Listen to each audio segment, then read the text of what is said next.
Hi, I'm Devin from Careerified. Welcome back to my home office. I am over my cold, sound a bit scratchy, but I'm over my cold and back on the job this week.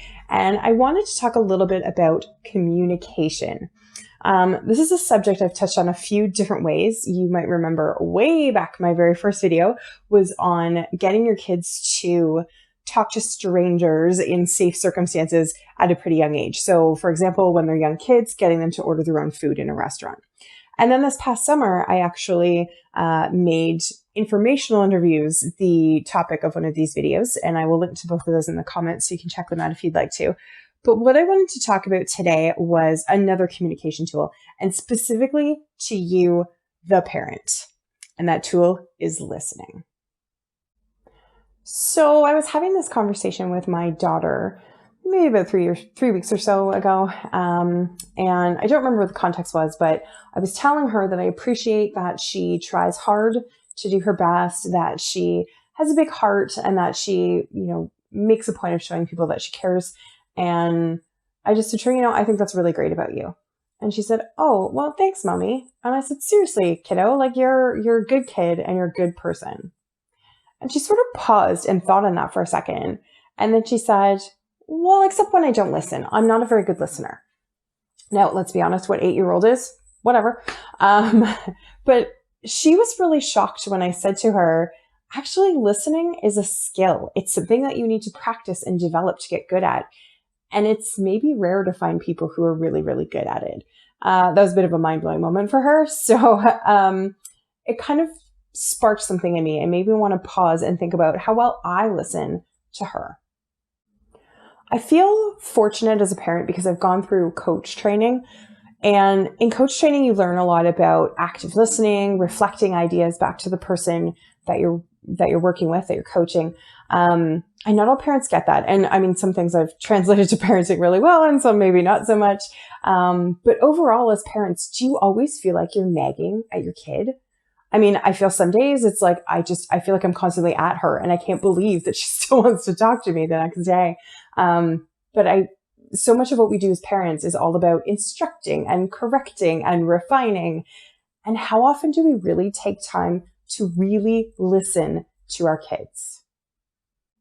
Over the years, there's a scene I've witnessed on a number of occasions, both in recruitment and working as a career practitioner. And it's a parent asking me a ton of questions, just firing them at me about, tell me about this program. How hard is it to get into? What are the outcomes of the program? What kinds of careers will my kid actually be prepared for? What options might they have in the future? And on and on and on. And meanwhile, the kid that they're asking me about is standing right beside them. And that kid is not only not engaged in the conversation, they're staring at the floor. And you can almost hear their brain as it's going, "Okay, floor, I know this trap door down there. Just open up and just swallow me up and get me out of here because this is beyond humiliating." And that's a really challenging situation for someone like me because I desperately want to help that kid. But there has been a disconnect between the parent and the kid, and I'm not about to overstep. This year has been so tough on everybody for a variety of reasons.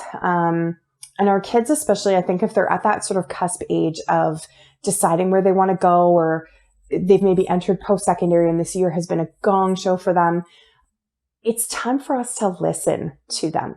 They have a right to dream big. And I think this year is telling them that they don't have a right to dream big, right? Think about those kids who wanted to travel the world. They want to be travel writers, or they want to be marine biologists and work in, these large ocean areas, or anything along those lines where they might feel like the world is this great big place. And now it's not. It's all fit inside this tiny computer screen for a lot of them. That's really challenging. And I think in terms of career goals, no matter how out there and audacious they might seem to you, ask your kids, what is it that you're thinking about right now? If you could pick any career, if you could do anything, what would you do? And then just listen. You may find out that they have absolutely no idea, and it's okay that they have absolutely no idea. You may find out that they have some really off-the-wall ideas. If you have the capacity to support them, if you can direct them to somebody who can give them an informational interview, if you can nudge them toward maybe a volunteer role that might help sharpen some skills for them or give them some experience, that's all fantastic. And at some point, absolutely, we should be doing those things for our kids, but it starts with listening. So that is my tip for this week.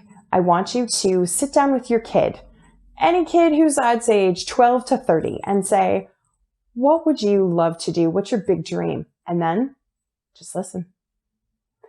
If you tried this, I'd love to know about it. Leave a comment down below or feel free to shoot me a message. I will see you back here next week for a new tip. You take good care.